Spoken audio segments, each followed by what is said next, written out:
So now I have I have checked the condition. If day is Saturday and Sunday, then office will be closed, otherwise open.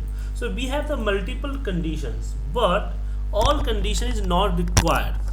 Any one condition required, because day is the Saturday and or Sunday. Both out of day is not in the one cell. So we have used the or formula, or we have select the day equal to Saturday, and Saturday is the text showing in the inverted comma, and again this is the Sunday, and press the enter. You can drop down here. So both our condition if true,